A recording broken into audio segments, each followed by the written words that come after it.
Every night, a small puppy huddled outside the doors of the town hospital, enduring the biting cold and the enveloping darkness. When Dr. Thomas finally noticed and uncovered the heartbreaking truth behind the puppy's presence, he found himself moved to tears. What could have driven such a deep sense of loyalty and sorrow in this tiny creature? It was a chilly winter evening, with the hospital's warm lights reflecting off the icy ground. Patients and visitors rushed in and out, bundled up against the cold. But among the busy crowd, one figure stood out. A small puppy with tangled fur and weary eyes, lying curled up just outside the revolving doors. Despite the freezing air, the little dog showed no interest in warmth or food. He simply stayed, his gaze fixed on the entrance, as though waiting for someone. Dr. Thomas Walker, a seasoned pediatrician known for his serious demeanor and all-business approach, noticed the puppy for the first time as he stepped out of the hospital that evening. The dog's unwavering stare stopped him cold. "What's he doing here?" he muttered, pulling his scarf tighter. A passing nurse overheard him. "He's been here every night for weeks, Dr. Walker. Poor thing must be waiting for someone inside." Thomas frowned. Someone inside? His gaze lingered on the small dog, a flicker of sympathy breaking through his normally composed expression. The dog's eyes seemed to hold a story, one of longing, of loss, a story Thomas couldn't quite grasp. The next evening, Dr. Walker exited the hospital again, his mind preoccupied with overdue reports and an approaching busy schedule. Yet there, in the same spot, was the puppy. Snowflakes had begun to drift down, dusting the dog's fur, but he remained motionless, still fixated on the hospital entrance. Thomas hesitated, unsure why the sight stirred something in him. He wasn't an animal lover, nor did he have the time to become one, but there was something about this dog that pulled at his heart. He stepped closer, crouching a few feet away. "You're still here, huh?" he murmured softly, his breath turning to mist in the cold air. The puppy lifted his head slightly, ears twitching, but didn't move closer. His eyes, deep, soulful pools, met Thomas's. The doctor felt an unexpected lump form in his throat, a rush of emotion that he wasn't accustomed to. "Do you have an owner?" Thomas whispered, though he knew the dog wouldn't answer. Yet those eyes, they seemed to speak volumes. A janitor from the previous night walked by, broom in hand. "You talking to that mud again, Doc?" he joked. "That dog's been hanging around for weeks. Some people say he's waiting for someone. A patient, maybe." Thomas turned his attention to the hospital. The thought lingered, gnawing at him. Was the puppy's owner inside, lying on one of the sterile beds? Or worse, had they passed, leaving this devoted little creature behind? Over the next several nights, Thomas found himself noticing the puppy more and more. Each evening, as he left the hospital, the dog was there. He never barked or begged. He simply sat, watching. And with each passing night, Thomas stayed just a little longer, attempting to solve the riddle of this tiny soul's devotion. One particularly frigid evening, unable to bear the sight of the shivering puppy, Thomas brought a blanket from his car. "Here, this should help," he said quietly, draping it carefully over the dog. To his surprise, the puppy allowed it. His big, trusting eyes met Thomas's for a moment before he turned his focus back to the hospital doors. That night, Thomas found himself restless, unable to sleep. The image of the lonely dog haunted him. Was he neglecting a creature in need? His job was to save lives, to offer care. But here, outside his hospital, was a life slipping through the cracks. The next morning, Thomas made a decision. During his lunch break, he approached the receptionist at the front desk. "Has anyone reported a missing dog?" he asked. "Not that I know of," she replied, her fingers quickly tapping the keyboard. "You think he belongs to a patient?" "Maybe," Thomas muttered, his thoughts racing. "Let me know if anyone asks about him." By the end of the week, his curiosity had turned into quiet resolve. Each night, he left food and water for the puppy, and by morning, the bowls were always empty. But still, the dog remained aloof, his loyalty seemingly bound to the hospital's doors. One evening, as Thomas sat in his car, preparing to head home, he spotted the dog again, curled up in his usual spot. Thomas sighed, gripping the steering wheel tightly. "Why won't you leave?" he asked quietly, more to himself than to the dog. The question wasn't born from frustration, but from a sense of helplessness. He felt like he was failing the little creature who appeared to be waiting for something, or someone. But what could he do? It wasn't until the following weekend that Thomas's routine was interrupted. As he approached the hospital entrance, he noticed a group of nurses gathered near the dog. One of them, a compassionate nurse named Sarah, was gently stroking the puppy's head. "He finally let someone touch him," Sarah said, smiling as Thomas drew closer. "It's like he's starting to trust us." Thomas knelt down, his hand hovering just above the dog's fur. "Is that true, buddy? Are you warming up to us?" He reached out, his fingers grazing the soft, matted coat. The puppy didn't pull away. Instead, he looked up at Thomas, his eyes brimming with both hope and sadness. In that instant, Thomas knew he couldn't ignore the dog any longer. He had to uncover the truth. Why was this little soul so devoted to the hospital, and who, or what, was he waiting for? The next morning, Dr. Walker arrived earlier than usual. He had spent most of the night turning over the mystery of the puppy in his mind. Who was the dog waiting for? And why couldn't he shake the feeling that this was more than just loyalty? It was something deeper. He made his way to the reception desk once again. "Any updates on a missing dog?" he asked, his tone more urgent now. The receptionist shook her head. "Sorry, Dr. Walker. No reports, no inquiries. It's like he just showed up and made this place his home." Thomas exhaled, glancing toward the hospital entrance. The mystery was beginning to gnaw at him in a way he couldn't ignore. He made a decision. He couldn't let the truth slip away. After his rounds, he approached Sarah, the nurse who had connected with the puppy the night before. "Sarah," he said, his tone steady, "I think we need to do more." "That dog isn't here by accident," Sarah raised an eyebrow. "You really care about him, don't you?" Thomas hesitated for a moment, then nodded slowly. "It's hard to explain. There's something about him.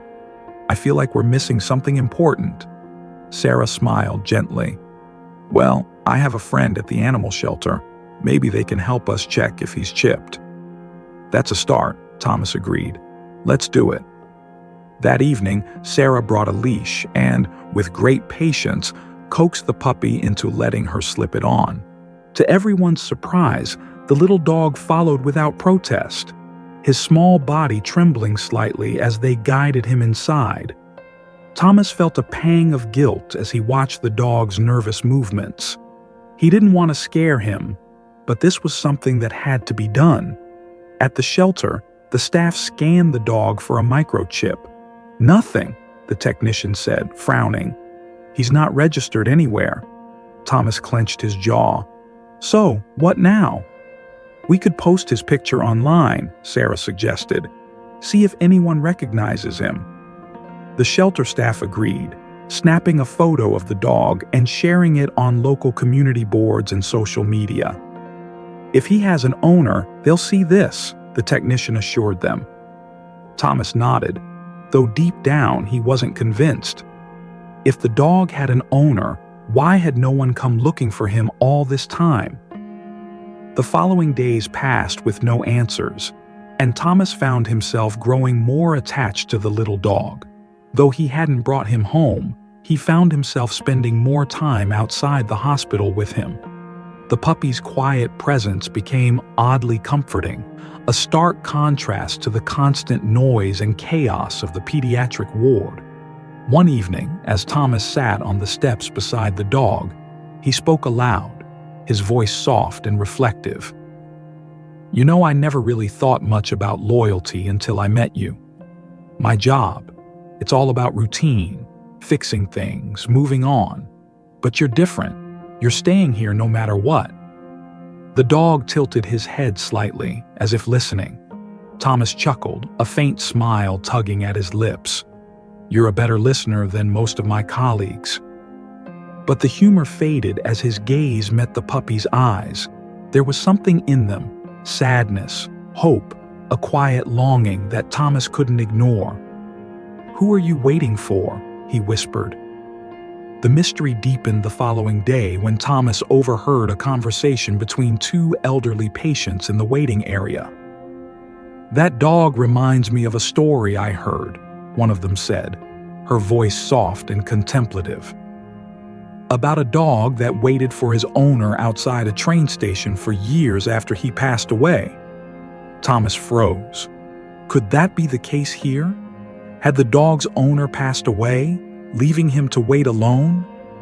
The thought sent a chill down his spine.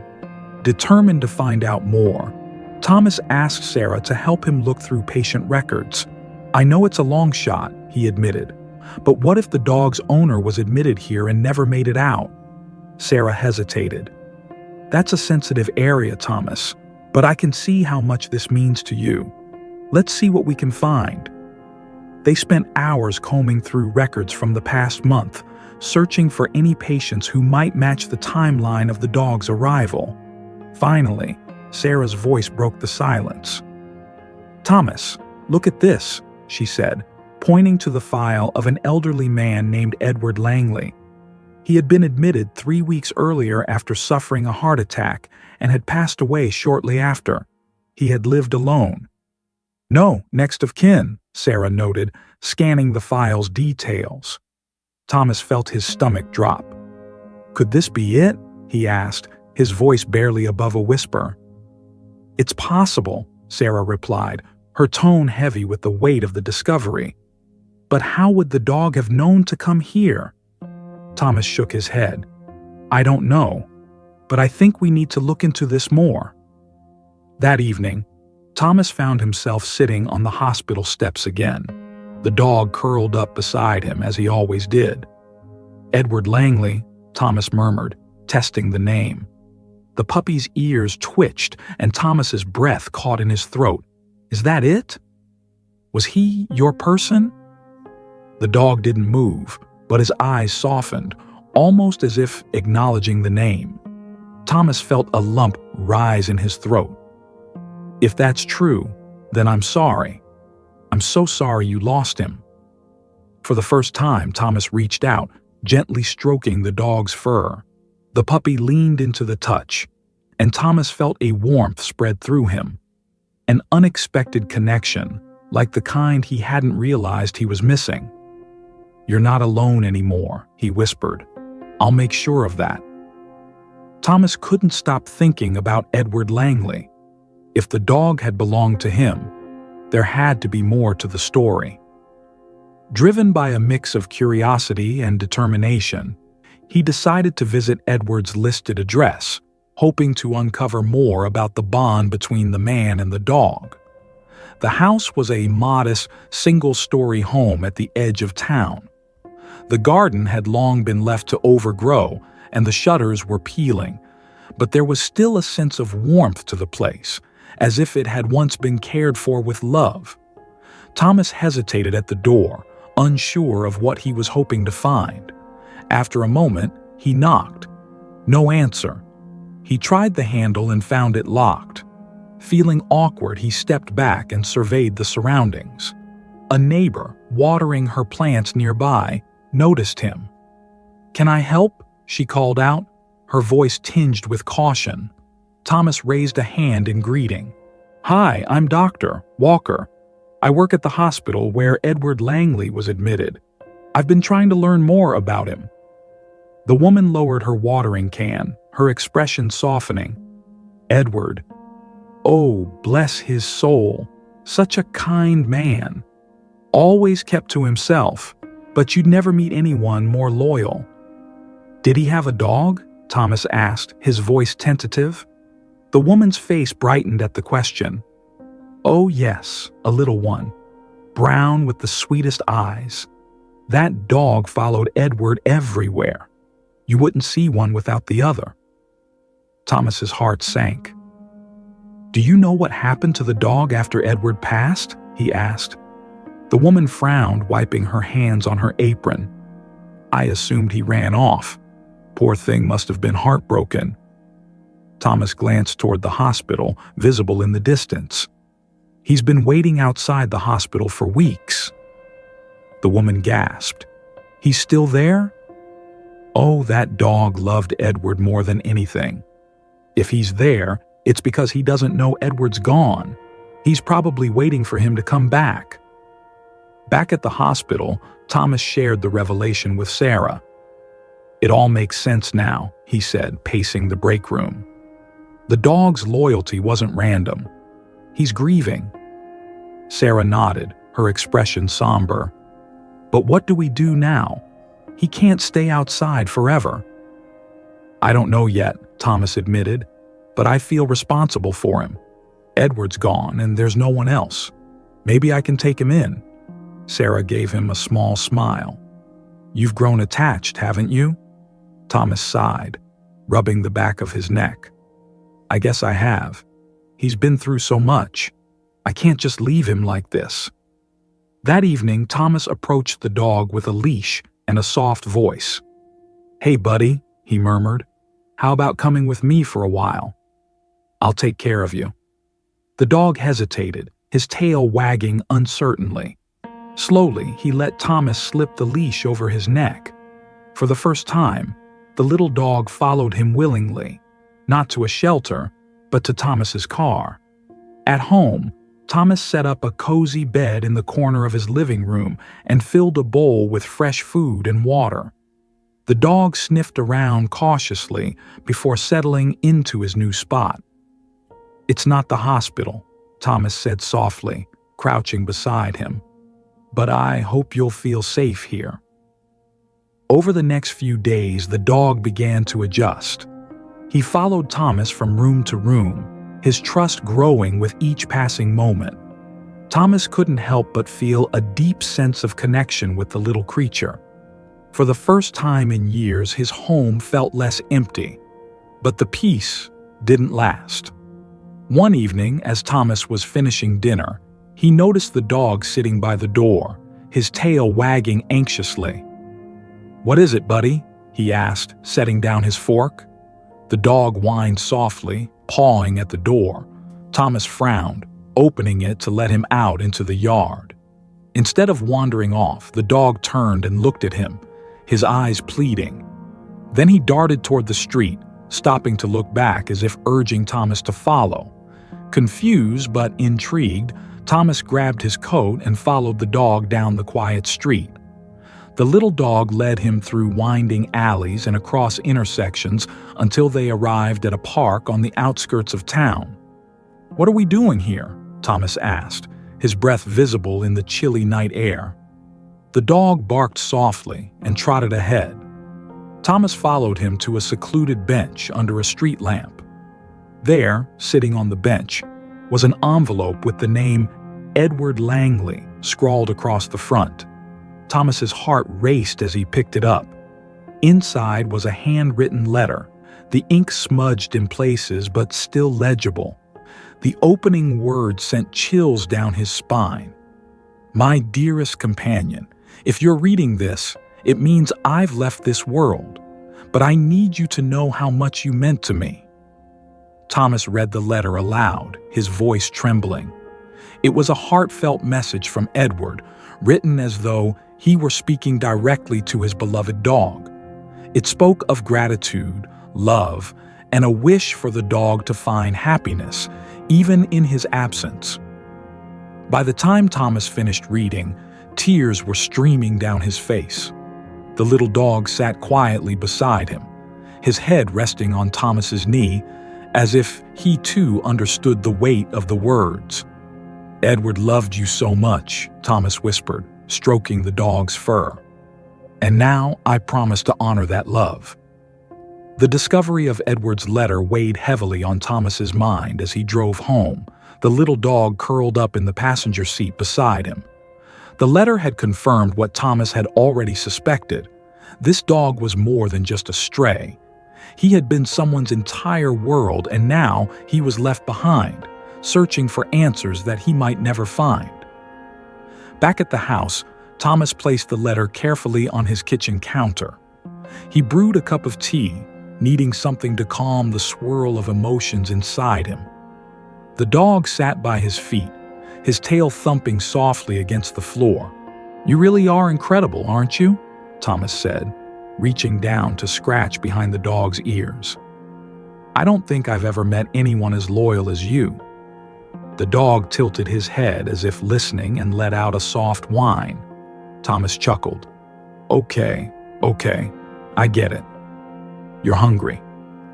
He filled the dog's bowl with food and sat beside him while he ate, the rhythmic crunching oddly comforting. As the days went by, Thomas noticed a change in himself. He had always been dedicated to his work, but for the first time, he felt a sense of purpose beyond the hospital walls. Taking care of the dog brought a new rhythm to his life.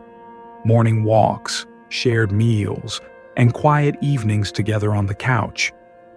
It wasn't long before he found himself calling the dog Max, a name that seemed to fit his brave and steadfast personality. But Max's adjustment to this new life wasn't without its challenges. Though he had grown attached to Thomas, there were moments when his loyalty to Edward resurfaced.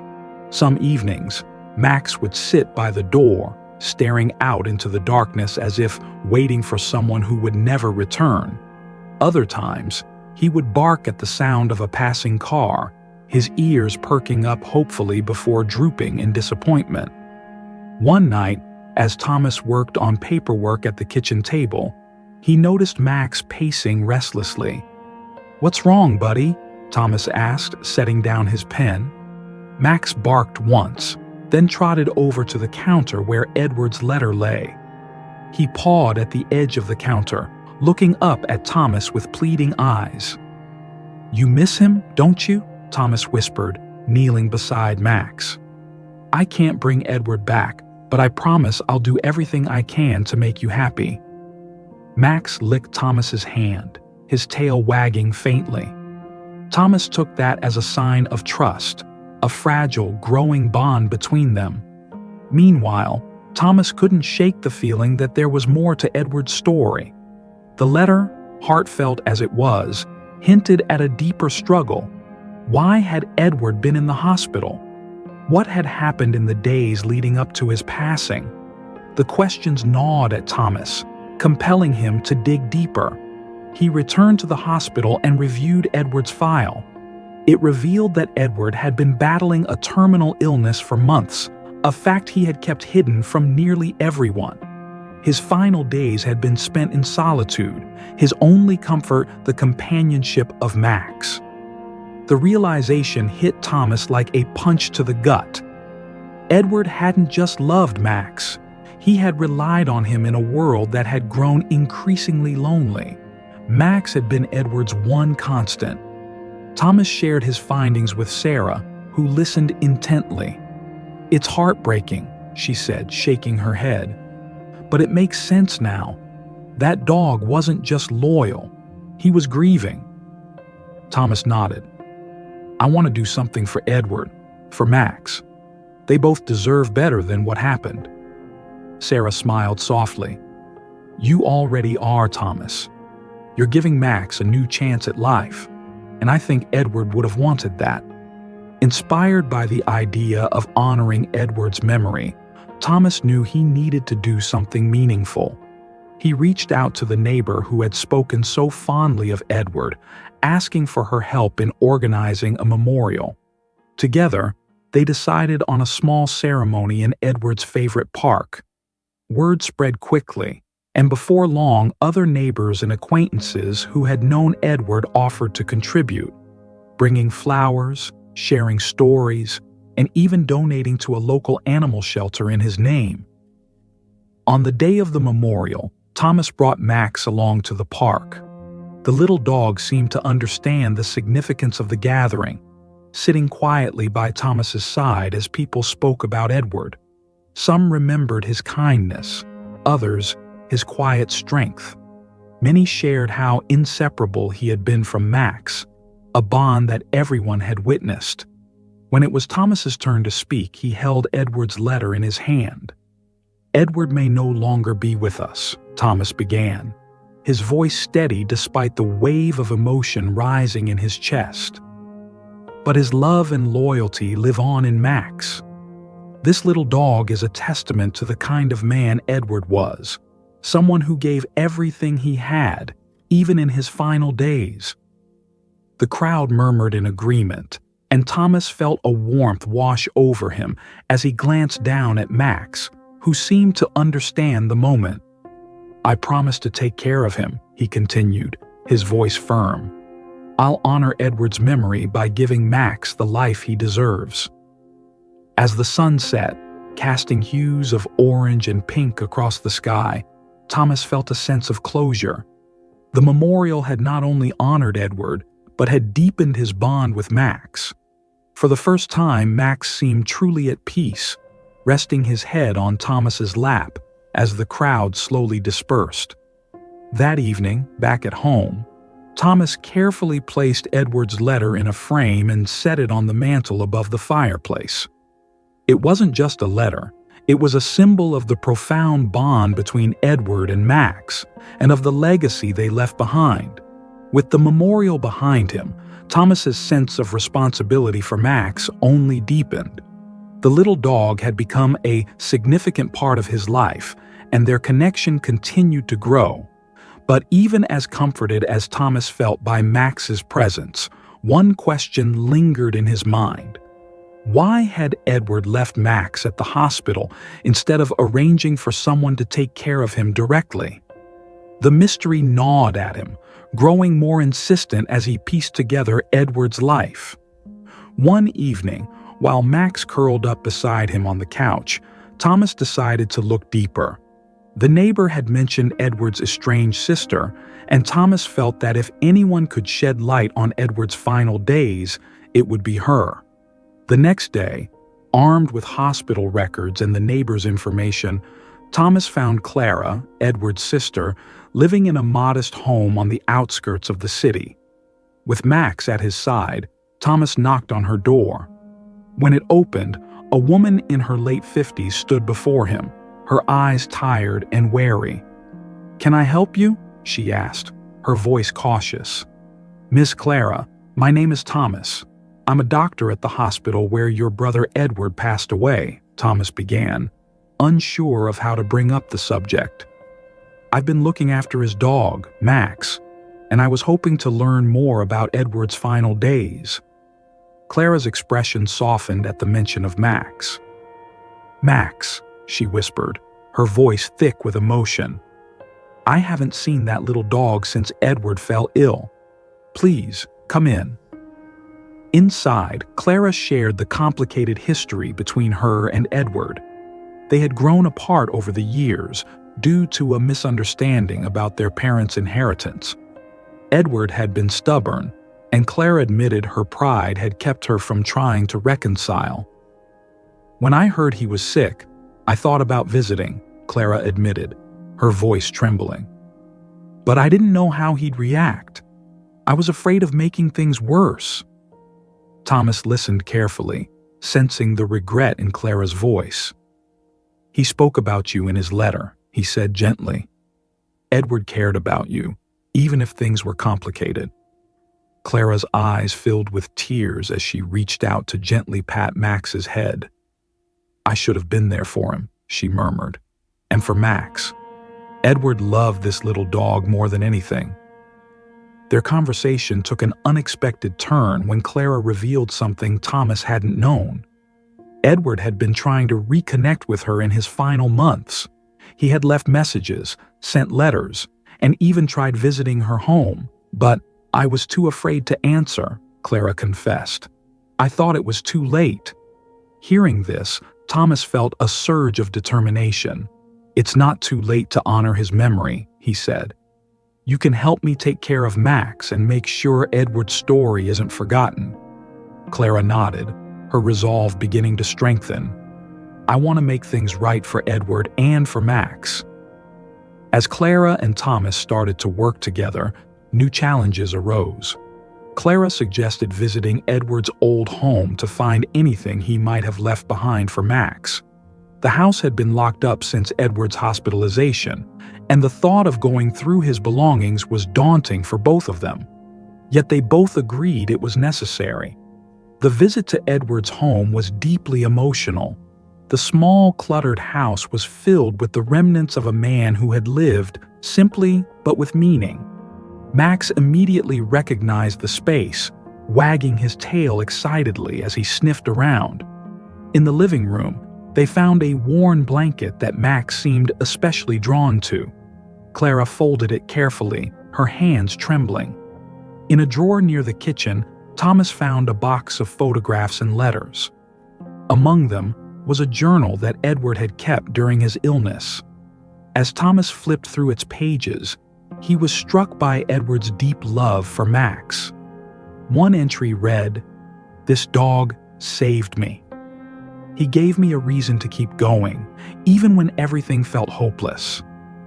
The journal also revealed something unexpected. Edward had been planning to set up a fund for animal shelters in his community, a way to give back to the creatures who had brought him so much comfort. Unfortunately, his illness had progressed too quickly for him to complete the details. Thomas shared this discovery with Clara, who immediately became determined. "We have to make this happen," she said firmly. "It's what Edward would have wanted." Turning Edward's dream into reality wasn't easy. Thomas and Clara reached out to local shelters and organizations, pitching the idea of a memorial fund in Edward's name. At first, they encountered resistance. Some shelters were skeptical. Others didn't have the resources to participate. But Thomas's passion for the project eventually won people over. Max became the face of their campaign, his story of loyalty and resilience inspiring all who heard it. A photo of Max sitting next to Edward's framed letter became the centerpiece of their promotional materials, and donations began pouring in from neighbors, hospital staff, and even strangers who had heard about Edward's story. As the fund grew, Thomas noticed a shift in Clara. The guilt and sadness that had once consumed her began to lift, replaced by a sense of purpose. She started volunteering at a local shelter, spending time with dogs who reminded her of Max. Thomas, too, felt a renewed sense of fulfillment. Balancing his work at the hospital with his efforts for the fund wasn't easy, but each time he saw Max wagging his tail or received a thank you note from a shelter, he knew it was worth it. As the memorial fund gained momentum, Thomas and Clara found themselves working more closely together. Their shared mission to honor Edward gave them both a sense of healing, but it also unearthed deep emotions and unresolved regrets neither of them had anticipated. One afternoon, Thomas invited Clara to visit the hospital where Edward had spent his final days. He believed it would help her find closure and connect with the brother she had lost. Clara hesitated, visibly uneasy. "I don't know if I can face it," she admitted, her voice trembling. "You don't have to do this alone," Thomas reassured her. "Max and I will be right there with you." Clara glanced at Max, who wagged his tail enthusiastically, as if urging her to take the step. She nodded, her resolve strengthening. "Okay, let's do it." At the hospital, Thomas guided Clara to the ward where Edward had spent his final days. The sterile halls, the faint scent of antiseptic, they all brought a rush of memories for Thomas. But his attention was on Clara, who seemed nervous, her eyes darting around as they approached the door to Edward's room. "This is it," Thomas said gently, motioning toward the door. Clara paused, her hand trembling just above the door handle. "What if I can't do this?" she whispered, her eyes filling with tears. Thomas placed a steadying hand on her shoulder. "Take all the time you need. Edward would understand." With a deep breath, Clara pushed open the door. The room was empty, but traces of Edward lingered. A framed photo of Max by the bedside, a stack of books he had been reading, and the faint scent of lavender from the air freshener he'd always used. Clara stepped inside, her composure faltering as she gazed at the photo of Max. "He really loved you, didn't he?" she whispered, kneeling down to pet Max, who immediately responded by wagging his tail and licking her hand, as if offering comfort. Thomas observed quietly, giving Clara the space she needed to process her emotions. After a few moments, she stood up and turned to him. "Thank you for bringing me here," she said softly. "I needed this." As they left the hospital, Clara opened up about the guilt that had weighed on her for so long. "I wasted so much time being angry at Edward," she said, her voice heavy. "And for what? A few dollars from our parents' estate? It seems so insignificant now." Thomas nodded, empathizing with her words. "Regret can be a heavy burden," he said, "but it's what we do with it that matters. You're honoring Edward's memory now, and that's what counts." Clara managed a small, bittersweet smile. "I just hope it's enough." Meanwhile, the Memorial Fund was beginning to attract attention beyond their community. A local news station reached out to feature Max's story in a segment on the healing power of animals. Thomas was hesitant at first, concerned about exposing Max to too much attention, but Clara saw the opportunity to expand Edward's legacy. "This could bring in so much support for the shelters," she argued. "It's exactly what Edward would have wanted." Reluctantly, Thomas agreed, and the interview was scheduled. On the day of the shoot, Max charmed the reporters effortlessly, sharing his heartwarming story of loyalty and survival. The segment aired later that week, and the response was overwhelming. Donations poured in, and people from across the state reached out, praising Edward's devotion to animals. Despite the success of the campaign, Thomas found himself struggling with his own emotions. Taking care of Max and working on the fund had filled an emotional void in his life, but it also forced him to confront the loneliness he had long buried beneath his work. He began to wonder if his connection with Max was more about filling his own needs than truly honoring Edward's wishes. One evening, as Thomas sat on the couch with Max curled up beside him, Clara stopped by unexpectedly, holding a box of Edward's belongings. "I thought you might want this," she said, handing it to Thomas. Inside the box were Edward's handwritten letters, photographs, and a collection of dog training guides. Thomas pulled out one of the letters, addressed to whoever would care for Max. As he read Edward's heartfelt words of gratitude, Thomas felt a lump form in his throat. "He trusted you," Clara said quietly. Thomas looked at her, his voice thick with emotion. "I've been struggling," he confessed. "Sometimes I wonder if I'm doing this for Max or for myself." Clara placed a comforting hand on his arm. "It's okay to feel that way. We're only human. But what you're doing for Max and for Edward is about more than that. You've given Max a home, and you've given Edward's story a voice. That's not selfish. That's love." Her words resonated deeply with Thomas. For the first time, he allowed himself to fully embrace the bond he had formed with Max, not as a way to replace lost relationships, but as a tribute to the love and loyalty Edward had instilled in the dog. The Memorial Fund's success brought a renewed sense of purpose to both Thomas and Clara, but it also brought unforeseen challenges. With Max's story gaining national attention, the shelter received a flood of adoption applications, donations, and even offers to feature Max in national campaigns.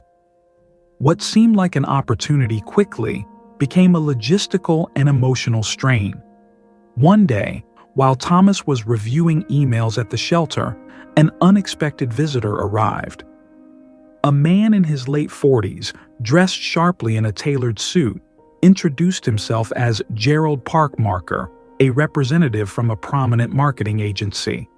His pitch was bold. Max would become the face of a nationwide campaign for pet adoption awareness, complete with commercials, public appearances, and merchandise. Thomas hesitated. Max is more than just a story. He's family. I don't want to exploit him. Gerald leaned in, his tone persuasive. This isn't about exploitation. It's about amplifying his impact. Think of how many lives Max could change, both for animals and people. It's what Edward would have wanted. Clara, who had joined the meeting, was torn. The campaign could bring immense attention to their cause, but it also risked turning Max into a commercial product. "We need time to think about this," Clara said, her voice firm. That evening, Thomas and Clara debated the proposal. Clara leaned toward accepting, emphasizing the potential benefits. "This could fund the shelter for years. We could save so many animals." But Thomas was reluctant. "Max has been through enough. I don't want to turn him into a commodity." Their discussion grew heated, uncovering deeper tensions. Clara accused Thomas of holding back because of fear, while Thomas questioned whether Clara truly understood the emotional weight of their journey with Max.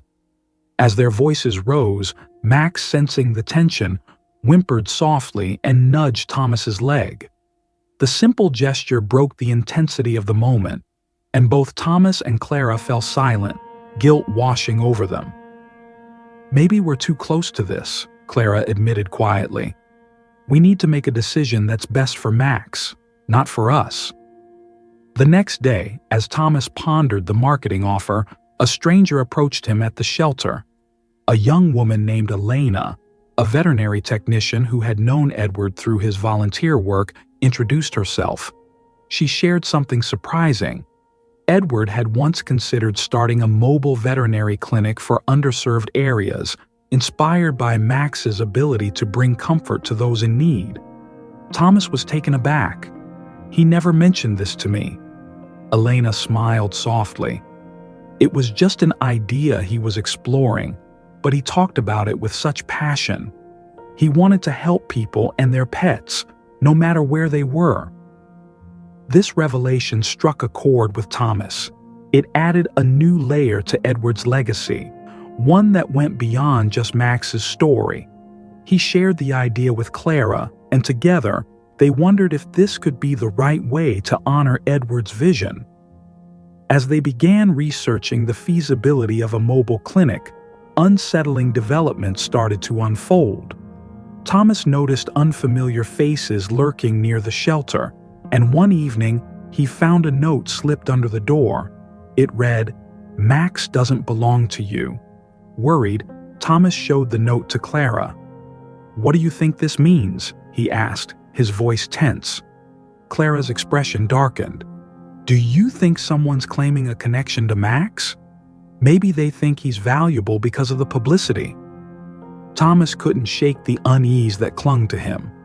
In response to the unsettling incident, they decided to install security cameras around the shelter and alert the local authorities, but the incident lingered in both their minds. Days later, Gerald Parkmarker called, pressing for a decision on the campaign. Thomas and Clara agreed to meet with him one last time to address their concerns. However, the meeting quickly took an unexpected turn when Gerald revealed that another organization had come forward, claiming to be Max's original owner. They were threatening legal action if Max wasn't returned. "This could complicate everything," Gerald said, his tone grave. Thomas's heart dropped. Max had been Edward's constant companion for years, and there was no question of his rightful place, but the thought of someone trying to take him away was terrifying. "Do they have proof?" Clara asked, her voice tight with concern. Gerald shook his head. "Not yet, but with all the attention Max has been getting, it's not uncommon for people to fabricate claims. You need to be prepared." That evening, Thomas sat quietly with Max, gently stroking his fur as the dog curled up at his feet. "What are we going to do, buddy?" he murmured, looking into Max's trusting eyes. Max looked up at him, his eyes filled with loyalty, and Thomas felt a surge of determination. He was going to dig deeper into Edward's records, hoping to find something that would unequivocally confirm Max's history. Late into the night, Thomas sifted through Edward's old documents. His efforts paid off when he uncovered a worn envelope containing adoption papers for Max. The papers detailed Max's adoption from a rescue organization years ago, complete with photographs and signatures. Relief washed over Thomas, but it was fleeting. The fabricated claim was still a looming threat, and he knew it could escalate quickly. The tension hit a boiling point when Clara received a call from Gerald. He was moving forward with the campaign, with or without their involvement, and had already replaced Max with another dog as the face of the project. "This doesn't feel right," Clara said after relaying the news to Thomas.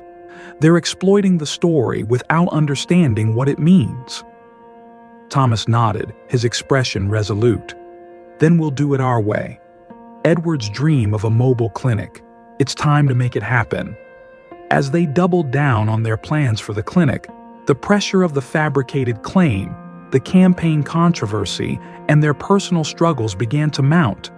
But through it all, Max remained by their side, a constant reminder of Edward's love and resilience. The decision to pursue Edward's vision for the mobile veterinary clinic reignited their passion, but the challenges ahead grew ever more daunting. Despite finding the adoption papers, the claim of ownership against Max gained more attention online, fueled by the widespread publicity of his story. Anonymous commentators began questioning Thomas and Clara's integrity, some even accusing them of exploiting Max for financial gain. To fight back against the growing negativity, Thomas and Clara decided to share Edward's full story: his deep love for animals, his vision for underserved communities, and how Max had been his companion and source of hope during his darkest times.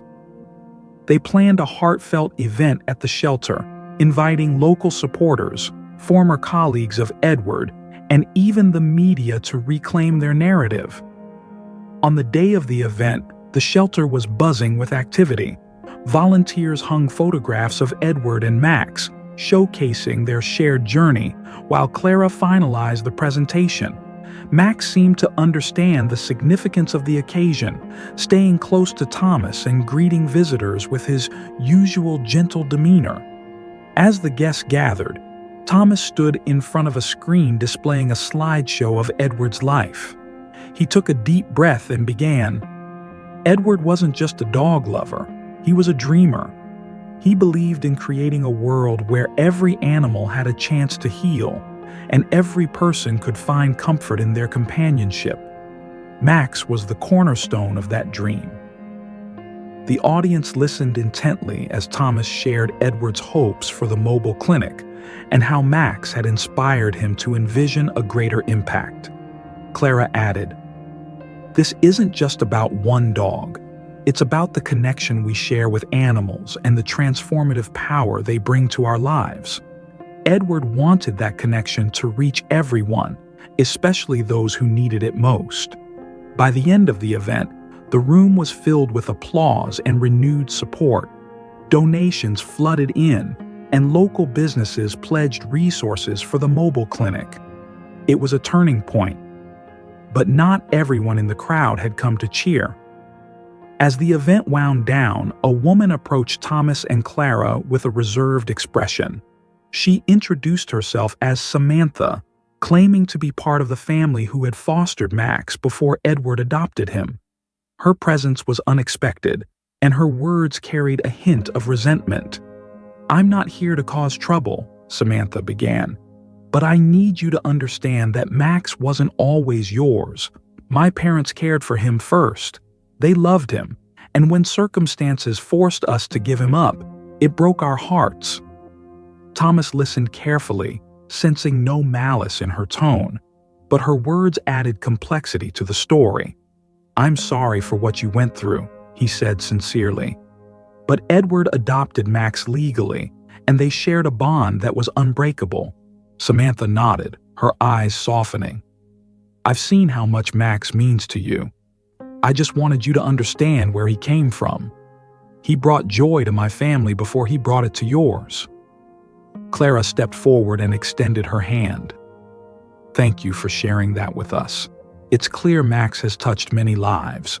We'd love to hear more about his time with your family, if you're willing." Samantha hesitated, but eventually agreed to meet again. It was a delicate connection, a new chapter in the story of Max's life, one that bridged two families united by their love for him. Meanwhile, the controversy surrounding Gerald's campaign intensified. The dog chosen to replace Max for the project bore an uncanny resemblance to him, and the marketing materials suggested a connection to Edward's story. Furious, Thomas confronted Gerald in a tense phone call. "You're misleading people," Thomas said, his voice firm. "This isn't about awareness anymore. It's about profit." Gerald's response was dismissive. "The public loves a good story. If you're not willing to play ball, don't blame me for finding someone who will." The call left Thomas fuming, but it also strengthened his resolve. He and Clara focused their energy on the mobile clinic, determined to create something authentic that honored Edward's legacy. In the weeks that followed, Samantha became an unexpected ally. She shared old photos of Max as a puppy, along with stories of his early life with her family.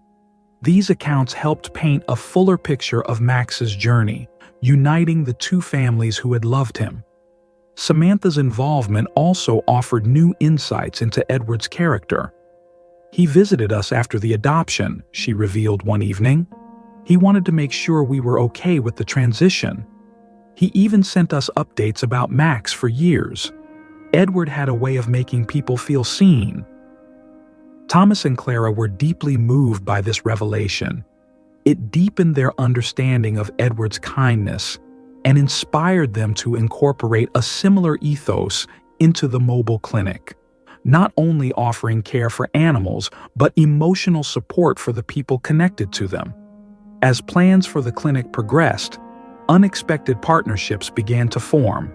A local veterinary college offered to provide interns, while a logistics company donated a van for the clinic's use. The community's involvement became a testament to Edward's enduring influence. However, the fabricated ownership claim resurfaced, this time in the form of legal threats. An anonymous party filed a petition alleging that Max's adoption had been handled improperly. Though Thomas and Clara knew the claim was baseless, the legal battle threatened to stall their progress. Faced with this new challenge, Thomas reached out to Samantha for advice. Her connections within the local animal welfare community proved invaluable. "Let me help," she offered, eager to support their cause. "Max deserves to stay where he belongs." Samantha's voice was steady as she stood beside Thomas and Clara. Her involvement marked a significant shift, transforming what had started as tension into a genuine partnership built on mutual respect for Max's legacy. The challenges, alliances, and emotional connections that had developed during this time set the stage for a critical turning point. The fabricated claims in Gerald's exploitative campaign were no longer just obstacles. They became catalysts that strengthened Thomas and Clara's commitment to Edward's dream and their vision for the mobile clinic.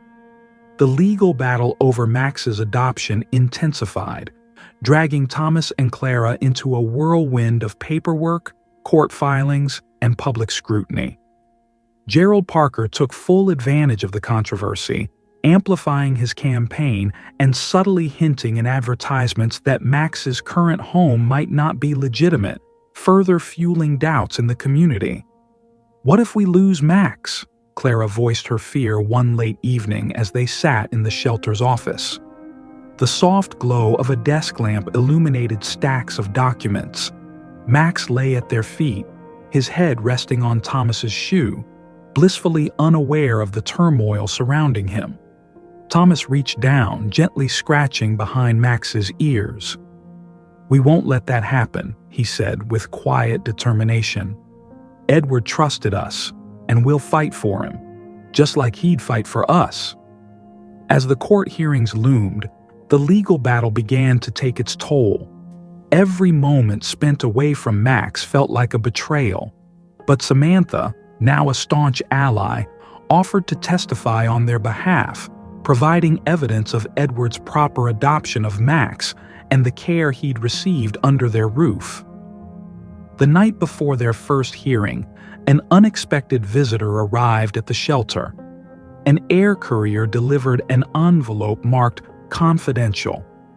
Inside, a letter from someone claiming to have insider knowledge of Gerald Parker's operation detailed how Gerald's team had fabricated the ownership claims and manufactured false documents to sabotage Thomas and Clara's efforts.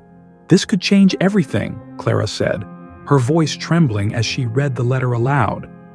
Thomas examined the enclosed documents, emails, internal memos, and receipts tied to Gerald's team. "We'll need to validate this," he said cautiously. "But if it checks out, it's the proof we need to expose him." The following morning, they presented the evidence to their lawyer, who immediately recognized its significance. "This isn't just about clearing Max's name," she said. "If these documents are authentic, Gerald could face serious legal consequences." Bolstered by Samantha and the support of other community members, Thomas and Clara stood firm. Their lawyer methodically dismantled the fabricated allegations, presenting the damning evidence against Gerald's team. The opposing counsel grew visibly uneasy as the judge examined the documents.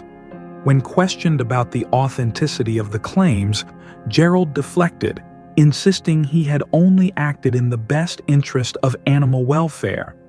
But the judge's skepticism was palpable. The tension in the courtroom reached its peak when Samantha took the stand. Her heartfelt testimony painted a vivid picture of Max's journey, from his time with her family, to Edward's deep love and care, and finally, to the shelter that had become his home. Her words moved the audience, with even some of the courtroom's toughest figures wiping their eyes. "Max isn't just a dog," Samantha concluded, her voice full of emotion. "He's a symbol of hope and resilience, and he belongs with the people who honor Edward's legacy." The judge's decision was swift. The fabricated claims were dismissed, and Gerald's campaign was publicly discredited. Outside the courthouse, Thomas, Clara, and Samantha embraced as reporters swarmed them, microphones and cameras thrusting toward them. "Max is staying where he belongs," Thomas declared, his voice firm but weary, "and Edward's dream lives on."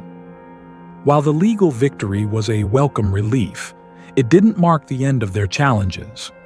Gerald's fallout left a trail of distrust in the community, and many were left questioning how such deception could have occurred.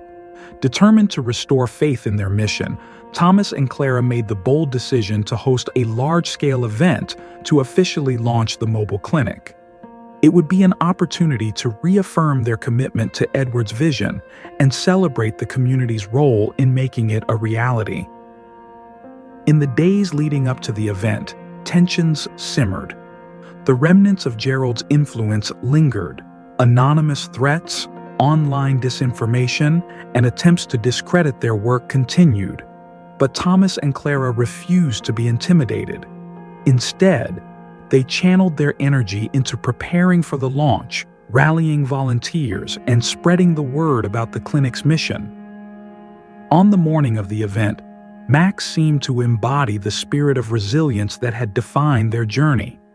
His presence drew smiles from children and adults alike, his wagging tail and gentle demeanor bringing comfort to everyone he encountered. As Thomas watched him interact with the crowd, he couldn't help but think of Edward and how proud he would be to see this moment. The event drew an even larger crowd than they had expected. Local news outlets covered the story, and the shelter's social media pages were flooded with messages of support. As Thomas and Clara stood side by side to unveil the mobile clinic, a sleek, customized vehicle adorned with Edward's favorite quote, "Every animal deserves a second chance, and every person deserves the joy they bring," the crowd erupted in applause. Thomas felt a surge of emotion. This wasn't just the culmination of their efforts, it was a testament to the power of community, perseverance, and the deep bond between humans and animals. Yet, amidst the celebration, a lingering question remained.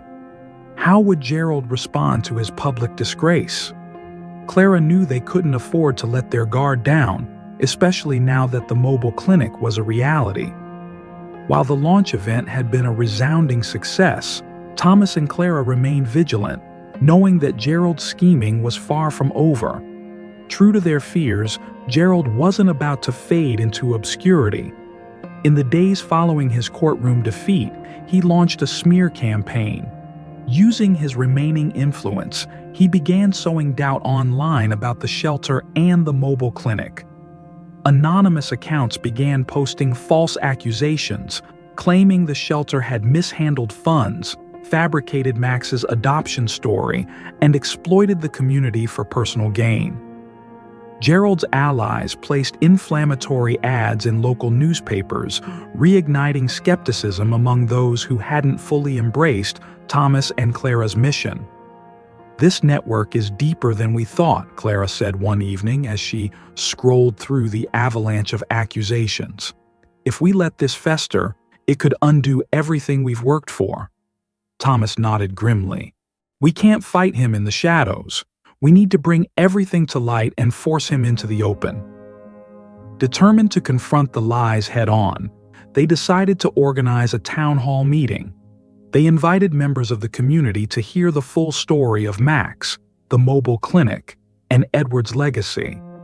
Additionally, they planned to present irrefutable evidence of Gerald's manipulations, hoping to turn the tide of public opinion once and for all.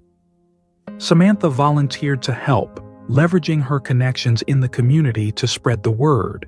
"If we show them who Gerald really is," she said resolutely, "they'll see the truth." On the night of the town hall, the venue was packed with concerned citizens, reporters, and local leaders. Gerald Parker himself arrived, flanked by a few loyalists, his smug demeanor signaling that he was confident he would win this round. Thomas took the stage first, his voice steady despite the heavy weight of the moment. He began by recounting Edward's dream for the shelter, the sacrifices he had made, and the profound impact it had on countless animals and families. Clara followed, detailing the challenges they had faced after Edward's passing, including the smear campaign orchestrated by Gerald. "Everything we've built has been for the animals in the community," Clara said, her voice tinged with emotion. "But there are those who would tear it all down for personal gain." When Samantha took the stage, she revealed the insider documents exposing Gerald's fabrications. She displayed email exchanges, financial records, and testimonies from whistleblowers who had worked with Gerald. Gasps rippled through the audience as the full extent of his deceit came to light.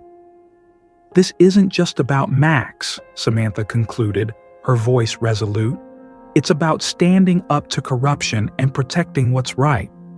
Gerald stood abruptly, his face flushed with anger. "This is nothing but a smear job against me," he shouted, his voice reverberating through the hall. You can't prove any of this." Thomas calmly stepped forward, holding up the court's dismissal of Gerald's fabricated claims. "We already did," he said, his tone unwavering. "The court saw through your lies, and now the community does too." The atmosphere in the room grew tense as Gerald's allies began to murmur, some slipping out of the door, unable to defend him any longer. The remaining audience erupted in applause, showing their unwavering support for Thomas, Clara, and Samantha. Gerald's final attempt to salvage his reputation came the next day in a hastily scheduled press conference. He claimed to be the victim of a conspiracy, accusing Thomas and Clara of bribery and collusion. However, his credibility had already been shattered, and his audience dwindled to a handful of loyalists. On the other hand, the shelter's supporters rallied like never before. Donations poured in, volunteers flocked to help, and the community united behind Edward's vision. The mobile clinic, once met with skepticism during its launch, had become a symbol of resilience and hope. Amid this renewed momentum, Clara received a call from a local news station. They wanted to feature Max's story in a primetime segment, showcasing the shelter's work and the clinic's potential impact. It was the perfect opportunity to amplify their mission and solidify their place within the community. During the interview, Thomas shared his journey with Max, his voice full of pride and gratitude. "Max isn't just a dog to us," he said. "He represents everything Edward stood for: love, second chances, and the unbreakable bond between people and animals." Clara added, "This shelter and the mobile clinic aren't just projects. They're a promise to Edward and to every animal and person who needs a helping hand." As the segment aired, it sparked an outpouring of support, further isolating Gerald and cementing Thomas and Clara's place in the community. But the victory came with its costs. The battle had taken a heavy emotional toll, and they knew they couldn't afford to let their guard down. One evening, as they sat on the shelter's porch with Max contentedly lying at their feet, Clara voiced the question that had been on both of their minds. "Do you think it's over?" she asked softly. Thomas stared out at the horizon, the last light of the day casting a warm glow over the shelter. "Gerald's influence is fading," he said, "but people like him don't give up easily. We need to stay vigilant." Clara nodded, her hand resting on Max's head. "At least we have each other. And Max." Thomas smiled, the weight on his shoulders feeling a little lighter. "And Edward's dream," he added. "No matter what comes next, we'll keep it alive." Though Gerald Parker had retreated into obscurity, the fallout from his schemes continued to leave challenges for the shelter. Some community members still harbored doubts, residual effects from Gerald's smear campaign. The mobile clinic faced unexpected hurdles, including resistance from local policymakers influenced by remnants of Gerald's network. Thomas and Clara knew they had won the battle, but the war for trust and stability wasn't over. In response, they doubled down on their efforts to demonstrate the clinic's value. Weekly open houses at the shelter showcased their work, and mobile clinic visits to underserved neighborhoods became community events. Max, the story's hero, played a crucial role, his gentle presence drawing people in and breaking down barriers. But the tipping point came unexpectedly, in the form of a crisis that tested the shelter and clinic's resilience. One stormy evening, Clara received an urgent call from Samantha. A nearby industrial site had reported a chemical spill, and the surrounding area was being evacuated. Reports came in of stray animals trapped in the flood zone, their lives at risk as toxic water rose. "We need to act fast," Samantha said, her voice urgent. "The authorities are overwhelmed, and they can't focus on the animals." Thomas and Clara sprang into action, rallying their team and preparing the mobile clinic for its most critical mission yet. Volunteers loaded crates, supplies, and medical equipment while Clara coordinated with local authorities to ensure access to the evacuation zone. The scene upon arrival was chaotic. Floodwaters surged through the streets, and frightened animals huddled on rooftops and in abandoned buildings. Thomas guided the team, his voice calm but firm. "We split into groups, safety first, no risks we can't handle." The rescue mission was harrowing. Clara waded through waist-deep water to coax a terrified dog from a submerged yard. Samantha and another volunteer climbed onto a roof to reach a stranded cat. Max, sensing the urgency, became an active participant, barking encouragement to the animals they rescued. The operation wasn't without its dangers. At one point, Thomas found himself on unstable ground, the rushing water threatening to sweep him away. As he struggled to maintain his footing, Max appeared beside him, his steady presence grounding Thomas long enough to save a frightened puppy. By dawn, the team had rescued dozens of animals. Exhausted but exhilarated, they returned to the shelter, where the mobile clinic sprang into action. Injured and frightened animals were treated, fed, and comforted. The sight of Max gently licking a kitten's wounds became a symbol of hope amid the chaos. News of the rescue spread quickly, garnering widespread attention. Local reporters flooded the shelter, capturing images of the rescued animals and the tireless efforts of the team. Thomas and Clara were interviewed, their word effects from Gerald's smear campaign, reflecting both the urgency of the crisis and their unwavering dedication to their mission. "This is why we do what we do," Clara told a reporter, her voice thick with emotion. "Every life matters, and we'll always be here to protect and care for those who can't protect themselves." The rescue operation not only solidified the shelter's reputation, but also galvanized the community. Donations flooded in, volunteers signed up in record numbers, and the mobile clinic's schedule was booked for months. Even policymakers who had once opposed their work began to publicly praise the shelter's efforts. But despite this triumph, Gerald Parker made one last desperate move. He filed a frivolous lawsuit against the shelter, claiming that the mobile clinic had endangered public safety during the rescue mission. His accusations, however, fell flat. The overwhelming evidence of the clinic's positive impact left him isolated, his reputation irreparably damaged. In a dramatic court hearing, Thomas and Clara presented testimony from rescued pet owners, local authorities, and medical professionals who had witnessed the clinic's effectiveness firsthand. Gerald's case was dismissed within hours, and he was ordered to pay the shelter's legal fees. The verdict marked the final nail in the coffin for Gerald's schemes. As he slunk away from the courtroom, the weight of his defeat was undeniable. Meanwhile, the shelter emerged stronger than ever. In the weeks that followed, Thomas and Clara reflected on the journey that had brought them to this point. Sitting together on the shelter's porch one evening, with Max contentedly lying at their feet, they shared a quiet moment of triumph. "We've come a long way," Thomas said, his voice tinged with awe. "From losing Edward to facing Gerald and now this. It feels like we've finally turned a corner." Clara nodded, her gaze soft as she stroked Max's fur.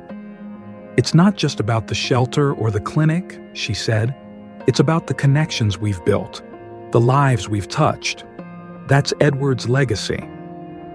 Max raised his head, as if sensing the importance of the moment. His gentle eyes reflected the love and gratitude that had come to define their journey. The shelter was alive with activity on a bright afternoon, its courtyard filled with volunteers and community members celebrating the success of the recent rescue mission. The rescued animals, now healthy and full of life, frolicked around in joy, a testament to the shelter's enduring mission. Thomas stood at the center, addressing the crowd. "Today isn't just about celebrating what we accomplished during the storm," he said, his voice steady and heartfelt. "It's a celebration of what we've become together, a family, a community, and, most importantly, a lifeline for those who need us most." His words resonated deeply with everyone present. Clara, standing beside him, fought back tears as the crowd erupted into applause. Max, ever the symbol of their victories, barked joyfully, bringing laughter and lightness to the celebration. A familiar figure appeared at the entrance to the courtyard. It was Lisa, the woman whose puppy Max had saved during the storm, holding a small bouquet of flowers. She hesitated briefly, then stepped forward, and the crowd parted as Thomas and Clara moved to greet her. "I just wanted to thank you," Lisa said, her voice shaking with emotion. "If it hadn't been for you and your team, my little Daisy wouldn't be here today." Thomas smiled warmly. "We were just doing what needed to be done." Lisa knelt to pet Max, who wagged his tail in excitement. "And you," she said, her voice soft as she gazed into Max's eyes. "You're a hero." The simplicity of the moment was profound, a reminder of the lives they had touched and the impact of their work. Later that evening, as the sun began to set and the crowd started to disperse, Clara pulled Thomas aside. "There's something I've been meaning to show you," she said, a hint of mystery in her voice. She led him to the mobile clinic, now parked at the edge of the courtyard. Inside, the space had been transformed. Photos of rescued animals lined the walls, along with thank you notes from their grateful owners. At the center of it all was a framed picture of Edward, his gentle smile a reminder of the vision that had started it all. "This is our tribute to him," Clara said, her voice thick with emotion. "Everything we've built, everything we've overcome, it's all because of his dream." Thomas stood silently, taking in the display, his heart swelling with a bittersweet mix of pride and sorrow. "He'd be proud," he whispered, his voice barely audible. As they stepped out of the clinic, a commotion at the shelter's gate caught their attention. A group of children, accompanied by a teacher, approached, carrying handmade signs that read, "Thank you" and "Heroes of the Storm." Inspired by the shelter's story, the children wanted to show their gratitude. They presented Thomas and Clara with a large banner covered in heartfelt messages and drawings of animals. One little boy stepped forward, holding out a drawing of Max. "He's my favorite hero," the boy said shyly, looking up at Thomas. Thomas knelt, taking the drawing from the boy, his eyes shining with emotion. "He's my favorite too," he said, gently patting Max's head. As the night deepened, the shelter grew quieter, the events of the day leaving a warm sense of fulfillment. Thomas and Clara sat together on the porch, Max resting between them, their thoughts turning to the future. "We've come full circle," Clara said softly, her voice thoughtful. "From nearly losing everything to building something stronger than we ever imagined." Thomas nodded, his gaze fixed on the horizon. "And this is just the beginning. There's so much more we can do, so many more lives we can save." Max, lying contentedly with his head on Clara's lap, was the silent affirmation of their journey. In his eyes, they saw the spirit of resilience and hope that had carried them through every challenge. As they reflected on the day, Clara's phone buzzed with a new message. It was from a national animal welfare organization inviting the shelter to join a collaborative initiative aimed at expanding resources for underserved communities. Clara's eyes widened as she read the message. "Thomas," she said, her voice tinged with excitement. "This could be the opportunity we've been waiting for." Thomas took the phone, scanning the message with growing excitement. A smile spread across his face. "It's perfect," he said. "Edward's dream is about to reach even further." Their journey had reached a new climax, not just in overcoming adversity, but in setting the stage for a brighter future. The shelter had become more than just a sanctuary. It was a beacon of hope, a testament to the power of perseverance and compassion. Max, ever the heart of their story, looked up at them, his eyes filled with the quiet wisdom of a soul who had seen it all. As the stars illuminated the night sky, they knew their work was far from over. But in that moment, surrounded by the love they had cultivated, they felt ready for whatever lay ahead. In the days that followed the celebration, the shelter entered a new chapter. News of their heroic efforts during the storm spread far and wide, drawing attention from animal lovers, volunteers, and donors across the country. For Thomas, Clara, and Max, this newfound recognition wasn't just an opportunity. It was a responsibility to continue their mission with even greater resolve. The shelter, once struggling to stay afloat, was now bustling with activity. Volunteers worked tirelessly, inspired by the shelter's story.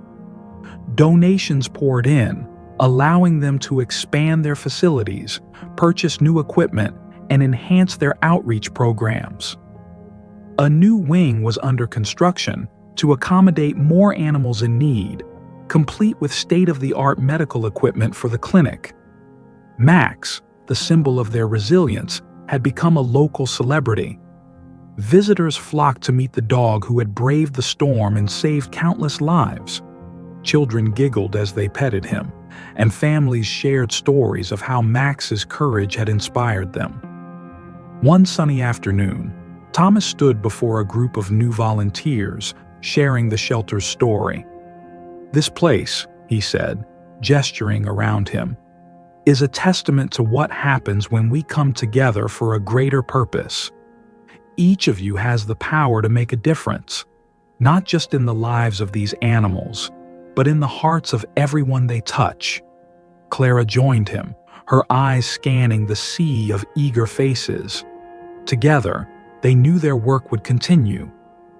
"Max taught us something invaluable," she added, her voice steady, "that even in the darkest of times, there's always light. Every act of kindness, no matter how small, creates ripples that can change the world." The volunteers listened intently, their faces lit with determination. For many, this wasn't just a cause. It was a chance to be part of something meaningful. As the shelter grew, so did its impact. Clara took the lead on a new initiative, partnering with local schools to educate children about animal welfare and the importance of kindness. Max, ever the hero, became the face of the shelter's new educational program. He visited classrooms, delighting students with his gentle nature, teaching them the value of kindness and compassion. Meanwhile, Thomas focused on expanding their reach to rural communities, ensuring no animal was left behind. Driven by the memory of Edward's unwavering dedication, he worked late into the night, poring over plans and strategies to extend the shelter's impact.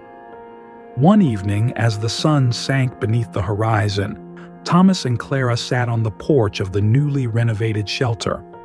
Max lay at their feet, his eyes half closed in contentment. The air was filled with the gentle hum of cicadas and the occasional bark of a dog in the distance. "We've come so far," Clara said, her voice a mixture of pride and disbelief. Thomas nodded, a quiet resolve in his gaze. "But there's still so much to do." Clara placed a hand on his arm. "And we'll do it together."